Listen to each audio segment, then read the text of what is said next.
Hello, everyone, and welcome to our monthly webinar, Cyber Pearls by the Canadian Institute for Cybersecurity. As you all would have seen in the past couple of years, the impact of misinformation and disinformation on economies, on democracies, and on elections as well. So in today's topic, we'll cover the impact of disinformation on the Canadian democracies. Our guest speaker today is Dr. Shelly Ghai Bajaj. Dr. Ghai is a PhD from University of Toronto. She's currently a postdoctoral fellow at the University of Waterloo. Dr. Ghai is an expert on digital disinformation and its impact on Canadian democracy. Dr. Ghai, welcome to our monthly webinar. So before we jump onto the webinar, why don't you give us an introduction about yourself and share something about your journey? Oh, sure. So I did my PhD from the Department of Political Science at the University of Toronto, where my dissertation research really focused on the kind of political communication strategies and mobilization strategies of the current party in power in India, the BJP. And that's kind of how I fell into the study of the use of social media platforms in and around election campaigning and election messaging. And then I continued this kind of stream of research into my postdoctoral fellowship with Dr. Besmo Momani at the University of Waterloo and the Balsillie School of International Affairs. And there, our research has really focused on the spread and impacts of digital mis and disinformation on private encrypted chat apps. And we study that spread from the vantage point of three of Canada's top ethnocultural newcomer communities. So we study Arab Canadians, the Chinese diaspora, and the South Asian diaspora. Interesting, Doctor. Dr. Ghai. It's interesting how you traveled to India and met I mean some of the politicians in the current ruling party to sort of take their insight. So before we move on to the webinar, I mean, can you please share what was your interest in researching disinformation and its impact on democracy? Like what led you to do your research in this field? Right. So as you probably are all aware, disinformation is it's a growing topic of research across multiple disciplines because it is a kind of interdisciplinary phenomenon. And what Dr. Mawani and I noticed is that there's a lot of mis and disinformation being researched on platforms like Facebook and Twitter/X. But what was really missing from the conversation when we first started this journey was the study of these private encrypted chat apps.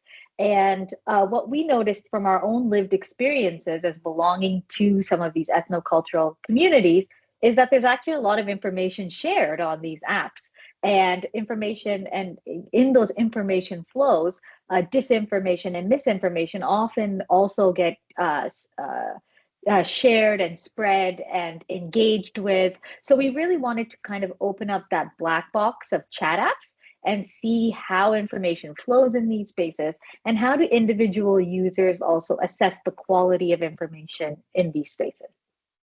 Oh, that's quite interesting, Dr. Ghai. And I'm certainly interested to understand the impact of misinformation and disinformation on, our own democracy and our election process. So with this, I'll open the stage for you. Also, I say the virtual stage for you. So please share the presentation, and I look forward to today's show. Perfect. And can everyone see the slides? Yep. Okay, perfect. So today, the topic of the kind of conversation I want to start is really how does the evolving threat of disinformation impact Canadian democracy?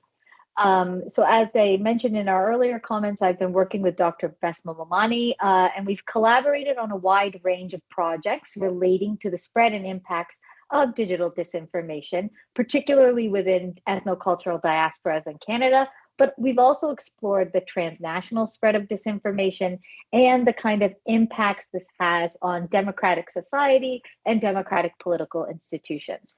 So today's talk will really focus on some of the kind of key and emerging unconventional threats to our national security, increasingly threats to our sovereignty, and our democracy. And that really is this evolving threat of disinformation.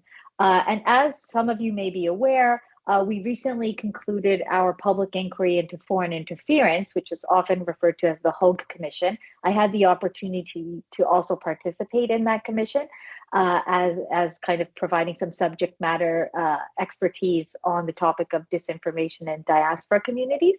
And what the Hogue Commission really concluded is that disinformation is an existential threat to our democracy. And with this presentation, I will be drawing on some of our insights from our original research that was funded by the Department of Canadian Heritage's Digital Citizenship Contribution Program to kind of better understand the threat of disinformation in the Canadian context. So today I wanted to start off with kind of going to the basics. Let's go back to the definitions and understand how do we define and how do we understand disinformation. After that, I'll shift to kind of this evolving threat discussion.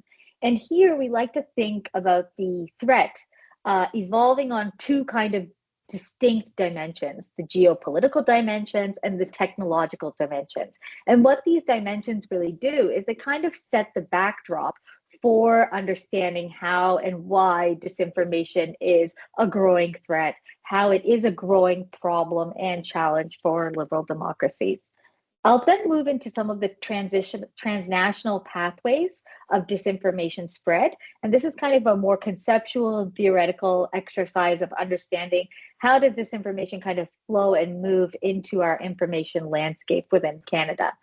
After that, I'll move into discussions on the implications of disinformation for Canadian democracy, and then start thinking through some of our responses to the challenge of disinformation.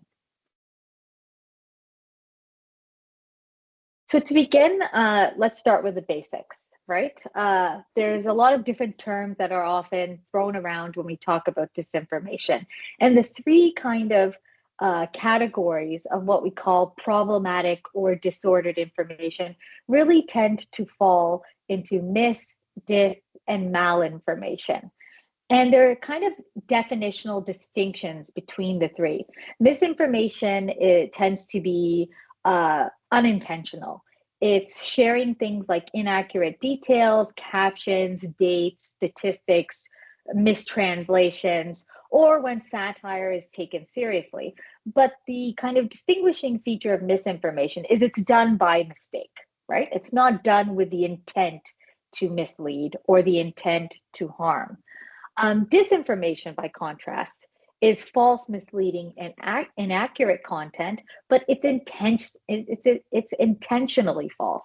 It's intended to mislead. It's intended to harm. And then malinformation is intentional in its harm, but it's often actually accurate or genuine information. So think of examples like leaks of private information or incidents of doxing. Those will be kind of malinformation type of activities. And here, I mean, this is how we kind of think about these different types of information, disordered information as researchers. And it's kind of neat and tidy in these categories in theory. But although these conceptual distinctions work in theory, they're much harder to actually practice and empirically measure. One is because it's very difficult as empirical researchers to capture and measure intent. Where do you measure and capture the intent? Is it on the part of the content creator? Is it on part of the content sender? As you know, the way information travels in digital spaces is it's often on a chain kind of continuum. And where do you go to kind of capture that intent is a key question. And the second kind of challenge is related to the first, and that's that it's increasingly difficult to trace the origins and attribute content to a single source. And that's for a number of reasons that it's becoming increasingly challenging. But if you cannot trace the digital content to its origins, then how do you measure intent, right? That's the question. So in our research, what we do is we really make the case of moving away from intent, which may matter in theory, and instead focus on the impacts of mis and disinformation.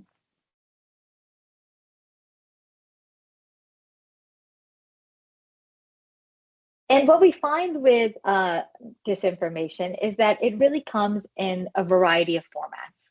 So in our own research, in our first phase of our research, we conducted a kind of content analysis of an original data set of digital mis and disinformation that was circulating on private encrypted chat apps within these communities. And what we found is that disinformation flows in a number of formats.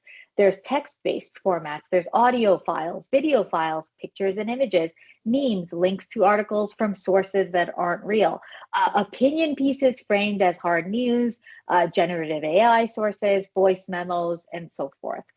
So there's a wide range of actual content that kind of can get shared.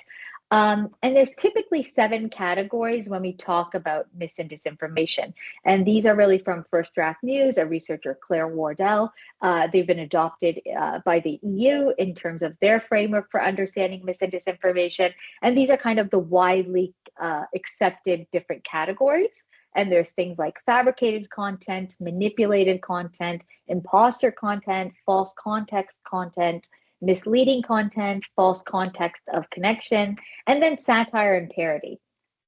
And what we found in our first phase of research is that disinformation can be and often is entertaining, light, and appealing to the intended targets. And it also comes in easily accessible and digestible formats.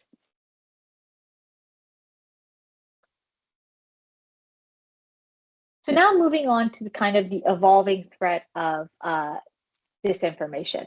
And here what we want to emphasize is really that disinformation doesn't spread in a vacuum. And there are several global dynamics and trends that are shaping the nature of disinformation transfer and spread. So it's important to really understand that disinformation threats are evolving against the backdrop of geopolitical shifts. And even in the Canadian context, I think today we're living in a particular political moment where even everyday Canadians are feeling that these geopolitical shifts are having a increased impact in our kind of everyday lives in different ways. So one is this general movement and trend of increased multipolarity, this era of great power competition. Alongside this has been the weakened position of our rules-based order that has really kind of marked and defined our international security system from World War II onwards. And alongside this, you see the assertiveness of kind of alternative multilateral arrangements like the BRICS Plus and kind of emboldened positions by countries that previously weren't in this kind of mix of great power players. There's also a continued trend of democratic backsliding and creeping authoritarianism. And this is really characterized by this durability and persistence of this particular variant of populism that we're seeing. And there's a spillover effect because this particular version of populism is also very savvy at using the digital information space to directly communicate with potential supporters. And there's also the emergence of digital and cyber as operational domains for threat actors. So what you see is kind of threat actors engaging in these multi-domain or pan-domain hybrid tactics, where these activities are often below the threshold of direct conflict with other states, but they are nonetheless subversive. And these hybrid threats are kind of simultaneously challenging democracies, spanning the spaces of cyber, digital, and offline techniques. And you also see kind of the diversification of actors. And this also kind of happens along falls into kind of two distinct buckets. One, you have the diversification of state actors in the game of disinformation, right? And we all know who kind of the bigger players are in this space. But there's also, as the Hogue Commission also found, other states that we didn't expect who are quite active in the disinformation space, even within Canada. And then there's also the implication of states that aren't directly involved, but they become involved as intermediaries and proxies. Think of, for example, countries that are involved in as kind of content farms in the production and dissemination of disinformation content in the Asia Pacific. In countries like Bangladesh, where there's a kind of an entire shadow economy that actually like benefits from the production and dissemination of disinformation. So these countries also get implicated in that spread. There's also the diversification of actors in our second bucket, which is the non-state actors. And here we have a wide range of actors. We have political parties from other countries that are involved in disinformation that may end up making its way into our information environments. We have kind of what we call keyboard warriors and keyboard patriots. You have hacking collectives, cyber troops, transnational extremist groups. You have the big tech broligarch category now, and even non-human sources of disinformation spread. Think of, for example, automated troll and bot networks. And the threat's also evolving along another dimension, right? And that's the technological dimension, which I'm sure I'll be preaching to much of the choir today about some of this. But it's really the idea that the digital spaces and the technological spaces in which disinformation can spread is always also rapidly expanding and developing and changing. And here I have kind of a chart provided by the Digital News Report from the Reuters Institute of how people are getting their information. And really what you see is like, look at the way TikTok has exploded, an app like WhatsApp is rising, and then look at the interesting decline of a platform like Facebook. So the digital spaces in which people get their information is also constantly changing. It's also interesting because the way digital information flows in digital spaces is also unique. And it also flows beyond platform boundaries, right? There's a lot of cross-platform information sharing that happens. This upstream and downstream movement of information, one scholar has referred to it as kind of this cascading logic of mis and disinformation spread in these spaces. And then there's also a diversification of tools, strategies, and methods. You have these kind of technological boosts that kind of supercharge and push forward the spread of disinformation content. So you have things like astroturfing, you have automated bot networks, you have deep learning and neural networks, which really creates more sophisticated disinformation content that is much more kind of deeper in terms of its ability to deceive and can be kind of thought of as a larger, like being connected to things like cognitive warfare and so forth. You also have big data and predictive analytics used to micro-target content and personalized content. You have algorithmic manipulation and large language models that create automated disinformation content at scale.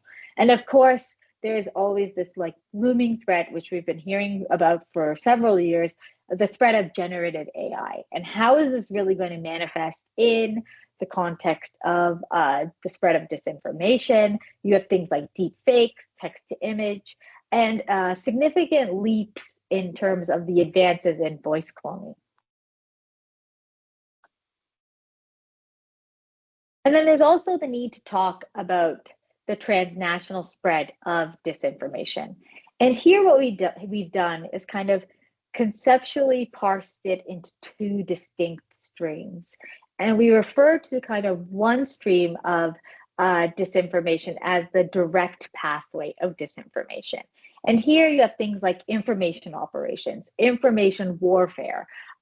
This tends to happen and unfold during actual direct conflicts between states, but it can also manifest at other times. You also have what we call FIMI, and this is really what the Hogue Commission explored, and that's foreign information manipulation and interference. Here you have activities like foreign influence campaigns, coordinated disinformation campaigns, especially in the lead up to elections. You have the construction of strategic narratives and these strategies of strategic distraction. So sometimes disinformation works in a funny way in that it's not really giving you new information, but it's giving you information to kind of distract your attention away from something else.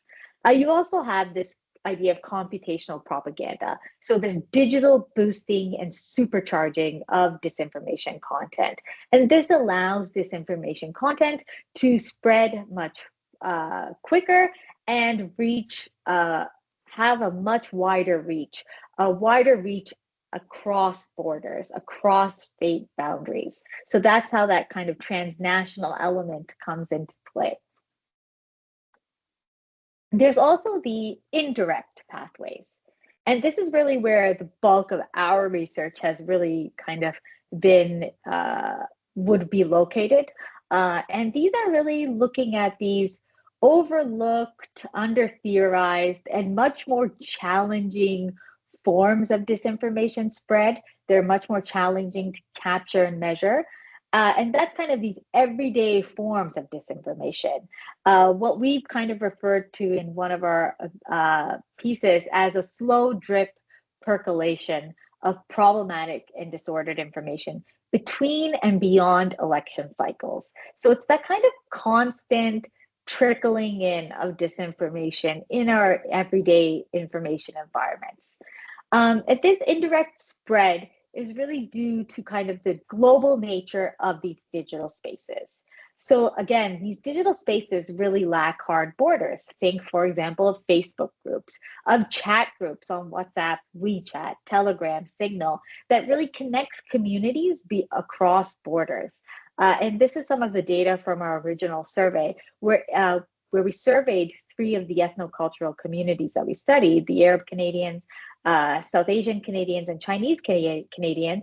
And when they talked about the chat groups that they belonged in, they identified 82%, roughly 82%, said they belong to chat groups that are international in terms of its membership.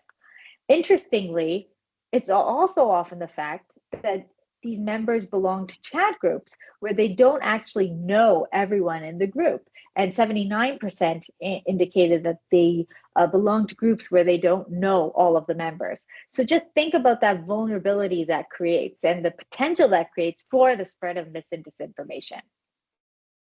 Also, with these kind of transnational digital communities, people are living in multiple intersecting and overlapping information environments.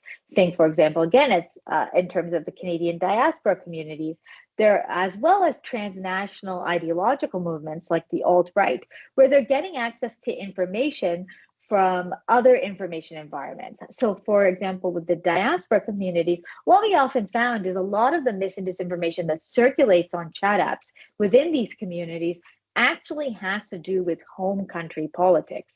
So those kind of narratives and those kind of ways the stories are framed are making their way into the Canadian information environment as well. And sometimes that means also the spread of mis and disinformation from home countries entering kind of narratives and shaping opinions and perceptions of Canadians. And mis and disinformation also spreads in interpersonal conversations, right? When you're having a chat on these apps with someone you know, and you're sharing information back and forth, there's bound to be some information that's of lower quality that may not be entirely accurate. And again, to go back to one of the other scholars, there's that cascading logic of disinformation where it flows between different platforms and platform boundaries. So this gets us to the question of why does this matter, right? What are the broader implications for Canadian democracy? And again, we need to look kind of beyond elections and the impact of disinformation on elections. The kind of surge of interest in disinformation really started with an interest in trying to explain how does disinformation affect election outcomes. And we really want to kind of talk about the effects of disinformation beyond elections, because it's not that easy to draw a causal linear line between the spread of disinformation and a particular election outcome. Instead, it's kind of more relevant to understand this as a more diffuse phenomenon with impacts that kind of work along a mechanistic chain of causality. And here you have things like information pollution. So sometimes disinformation impacts our democracy because it creates a lot of noise, right? It creates a lot of noise, it confuses us, it exhausts us. And what we found in our research is that at the individual level, individual users of chat apps who were very tired of dealing with the spread of mis and disinformation in these spaces. And there was a high reporting of sheer exhaustion from the spread of mis and disinformation at the individual level. And there's also individual barriers and constraints when you decide to engage with mis and disinformation and when you decide to correct it. And that can be really cumbersome on individuals. So what we need to do is think of, it's not always that disinformation is trying to change the way we vote. Sometimes disinformation is just trying to actually make us more apathetic. It's kind of trying to demobilize our participation and engagement. It's what we tend to call decision paralysis. It's making us so overwhelmed that we don't know what to do. So it's not always that it's trying to incite action, it's actually sometimes demobilizing as well. There's also the potential for radicalization and increased polarization with the spread of disinformation.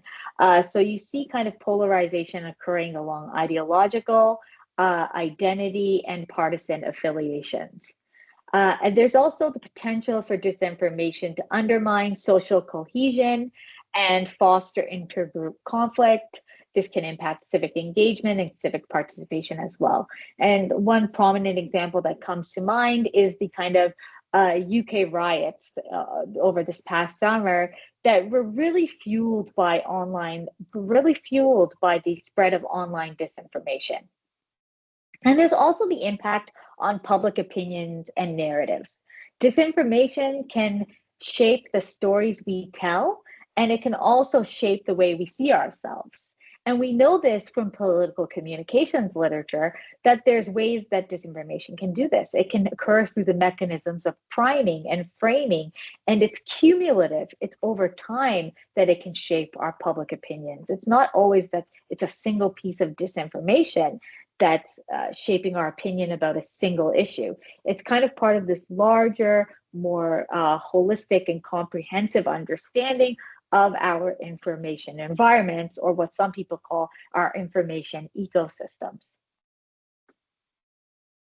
And there's one key finding from our research that I really want to emphasize, and that is a direct implication for diverse and plural liberal democracies like Canada.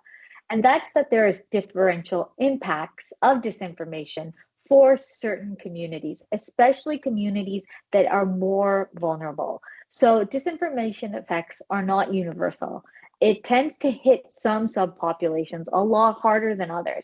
And you see this in a number of populations. There's certain vulnerable communities like ethnocultural diasporas, those racialized ethnocultural communities. There's gender-based, technology-facilitated gender-based violence, for example. So it tends to impact women differently. There's also a disinformation that targets the LGBTQ2S plus community. And with ethnocultural diasporas, because this is where our research has really focused, we found that the community is uniquely impacted because they're dealing with disinformation circulating within their communities that they're trying to counter and correct and build resilience to, but they're also dealing with disinformation that targets their communities. And that can be in a wide range of ways, right? So they're often dealing with disinformation narratives that are kind of anti-immigrant, xenophobic, even racist narratives, often kind of spread and fueled by the alt-right movements that are kind of emerging across Western liberal democracies. And then they're also dealing with threats of disinformation from home countries. So there's the threat of digital transnational repression, for example. And we saw this especially within the Chinese community, where there's often a real fear of surveillance, of censorship, of being monitored on apps like WeChat if they share certain types of viewpoints or opinions or content. So there's really a unique experience of disinformation for these communities. And it's also the impacts of disinformation are also unique for these communities. So what can we do about it, right? I mean, I just pointed out how this is a huge challenge, how this is a threat to democracy, how this is a threat to our most vulnerable communities within Canada. So the question really turns to what do we do about this? And here I think there's kind of a few ways to think about this. At a conceptual level, we really need to expand our understanding of how foreign interference and mis and disinformation works. So again, it's not that neat, tidy causal line regression analysis that disinformation impacted this election. It may not be directly shaping and altering voter behavior, but it's still doing something. And that something was on the previous slide of information pollution, social cohesion, and polarization, radicalization, and so forth. And I think it's also important, legal regulatory responses and frameworks are needed, tech responses are needed. But these top-down solutions, we have to understand that they have to also be very well thought out, and they have to be carefully crafted, because the technological landscape of disinformation spread is so diverse that certain tools, especially top-down tools, don't work in certain digital spaces as well. So for example, if you come in with a law where just a blunt instrument of like stopping the spread of disinformation, that's going to encroach on individual rights of privacy, as well as our civil liberties, freedom of speech, freedom of thought, freedom of assembly, and so forth. And then if you come in with a tech response like content warnings, that is also very challenging in private chat apps, which are often end-to-end encrypted. So again, we have to think of different toolkits for different digital spaces and different aspects of the problem. And what we found in our research, especially because we're dealing with more vulnerable communities, is this need to really foster and cultivate resiliency. So we need to cultivate multiple forms of resiliency. We need community organizations and civil society engagement is the easiest place to start. And I'll tell you why. Because these community organizations within Canada are already doing a lot of this work at the grassroots level with their communities. They're already doing work of digital and information literacy, and teaching individuals how to use these apps, creating chat groups that serve their community, where good quality information can be shared on topics that are relevant to that community.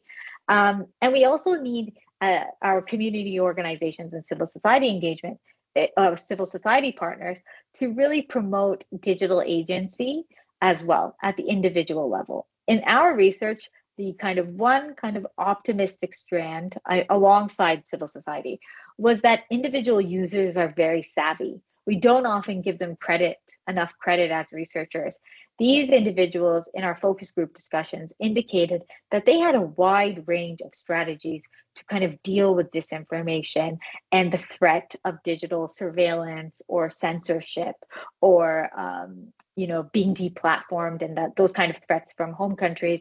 They had a wide range to navigate these digital spaces, share information in other spaces, go offline, connecting with family members, sending them links to actual good quality information when they saw some loved one sharing disinformation. So there's a lot of work that these individuals are doing. And the question really becomes, how do we support them? And then there's also the need to what I like to say is go for our low-hanging fruit. We're already doing certain things really well in Canada. We have, for example, a rich resource of third languages, right? Because of our liberal multicultural framework, we have this rich diversity in terms of language. Let's promote third language media. Let's kind of create more digital content in third languages that really makes it much more easier for our vulnerable communities to access good quality information. So these are kind of some of the concrete steps we could take and move through to kind of deal with some of the challenges of the spread of disinformation. And with that, I'd end my talk and open it up to questions. And I hope to hear from some of you soon.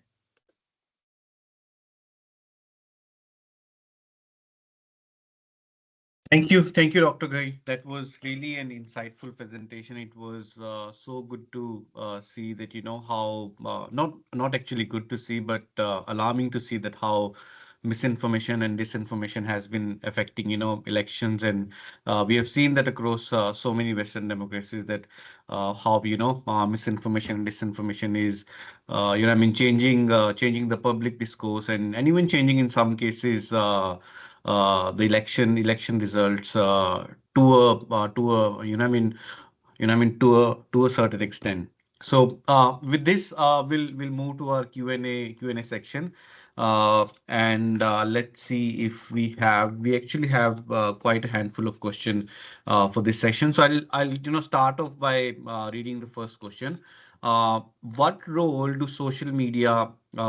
social media platform plays in amplifying disinformation, and how effective have their countermeasures been, and have there been any countermeasures taken in Canada? Okay, that's a good question. I think it's a challenging question to answer in today's particular political moment, because what we're finding is the platforms are not really often willing to play game in this space anymore, right? Before platforms like Facebook, I mean, the big news from several weeks ago was really that Facebook is now going to remove content warnings. It's going to let content on Facebook be community monitored. And there's an abundance of research that shows the limitations of community monitoring for a wide range of reasons. So, I mean, from a normative perspective, I think it's unfair to ask individual users to do the hard work of monitoring, tracking, and correcting disinformation. That said, as a pragmatist and a realist, and knowing the space of social media and how disinformation spreads, I'm very skeptical of how much buy-in we will get and how much cooperation we can get from big tech to play that role in the spread of mis and disinformation. That said, I would also like to point out that sometimes the technological interventions can be ambiguous. And in our own research of private chat apps, for example, so where it tends to be harder for also technological interventions to take place in terms of content moderation because of civil liberties and individual rights to privacy. What we found is, like on WhatsApp, for example, that you will also often get that flag of forwarded many times.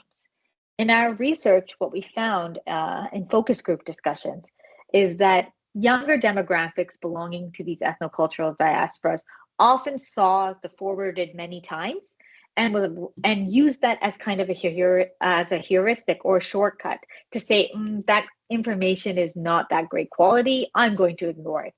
But the older generations took the forwarded many times as a cue of like, this is great quality information, I'm going to spread it along and share it with my other group. So that kind of technological intervention is a little ambiguous and tricky.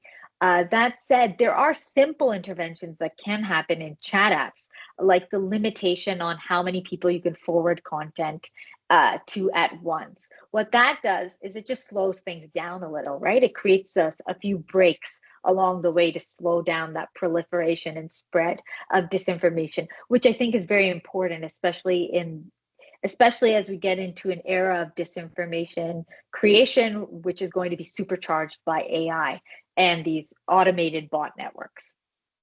Ah, Great answer, Dr. Ghai, and I certainly agree with the point that we all have seen in our WhatsApp groups that how certain messages are shared by a certain age group. So yes, great answer in that respect. So we'll move to the next question now. Are there any specific examples of disinformation campaign that have significantly affected Canadian politics and the Canadian society?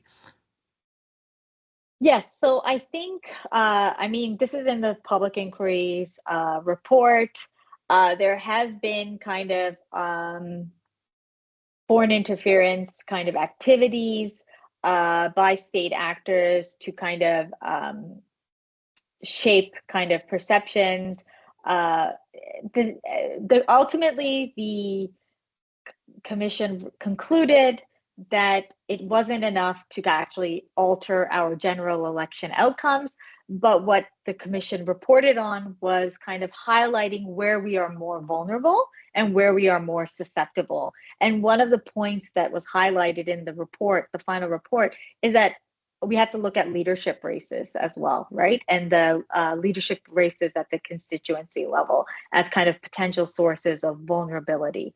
But there are cases abroad of very well-defined disinformation campaigns in places like France and places like the US. In Canada, I would be hesitant to say we have tracked. Recently, the Rapid Response Mechanism actually found a coordinated campaign that they could trace to the Chinese government that was targeting the Liberal candidate Chrystia Freeland.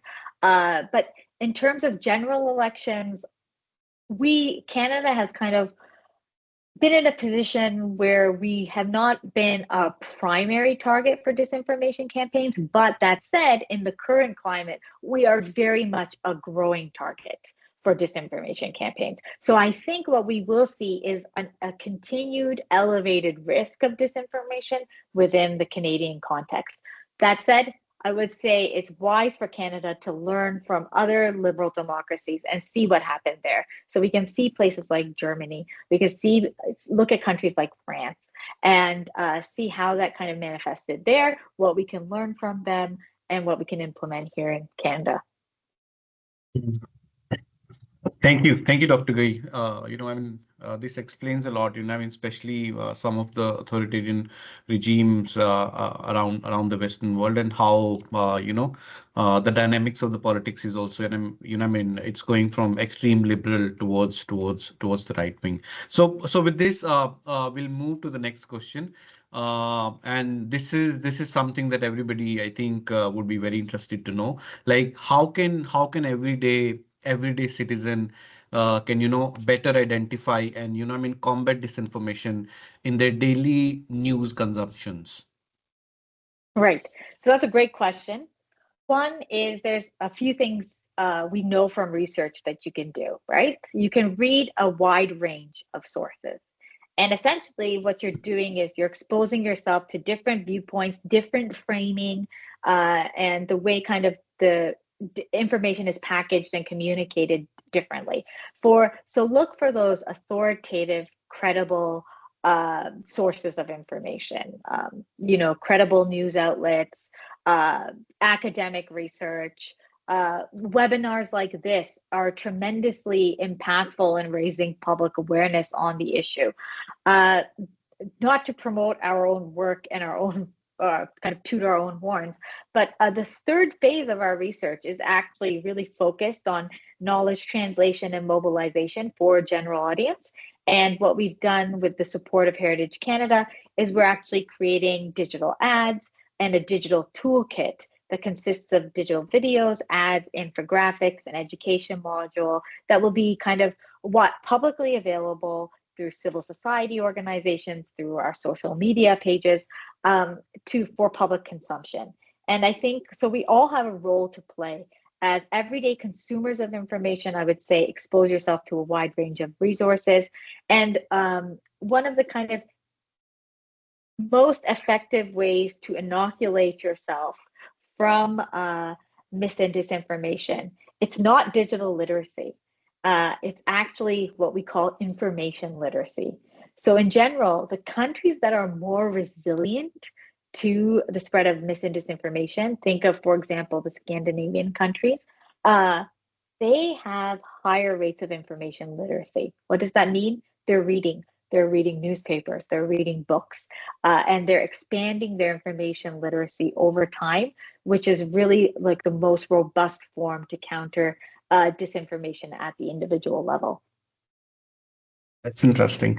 Thank you, Dr. Ray. Again, I agree with the point of view of, you should consume information from different level of news sources.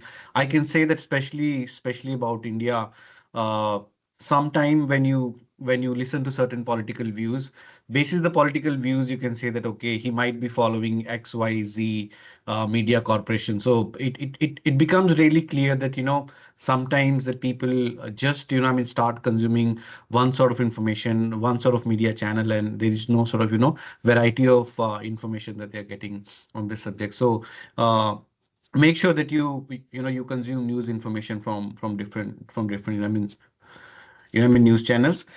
So with this, we move to the next question, and that's what policy measure would you recommend for the Canadian government to enhance the democratic resilience against the foreign misinformation and manipulation? That's a great question. I wish there was a magic wand in the form of a policy that could deal with this. But I hope what's clear from what I covered in the talk is that it's an incredibly complex area to create effective policies around for a number of reasons.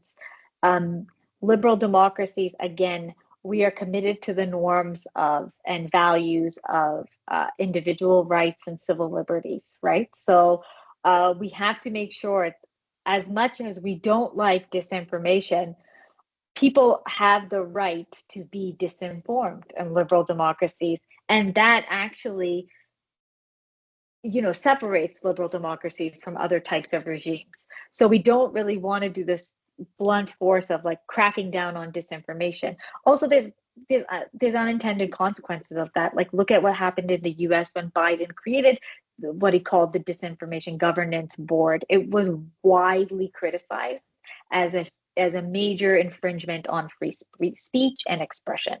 And sometimes conversations that are uncomfortable, then that are seem awful, they're still what we call lawful, right? They're still allowed to exist. And sometimes that is also needed to push our democratic practices and institutions in a certain direction. Sometimes it's a gut check, a temperature check for democracies to hear all these different types of conflicting views and viewpoints. So that's one side of the debate. In terms of foreign interference and foreign influence, information manipulation and interference, I think there's certain kind of things that can be worked through existing legislation, things like tracking money for campaigns, really enforcing our Elections Act safeguards. I think the commission has also appointed a foreign interference coordinator at the federal level. That is also tremendously important because that actually really promotes the intergovernmental agency coordination that's required to deal with the threat of foreign information manipulation and interference. Because if you think about our government agencies, the way FIMI can actually manifest in Canadian democracy and society is it can be a threat to national security.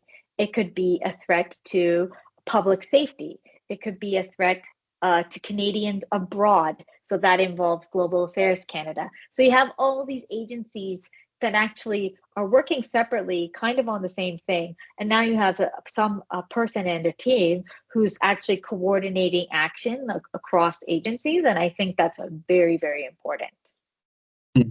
Interesting. Thanks, Dr. Ghai.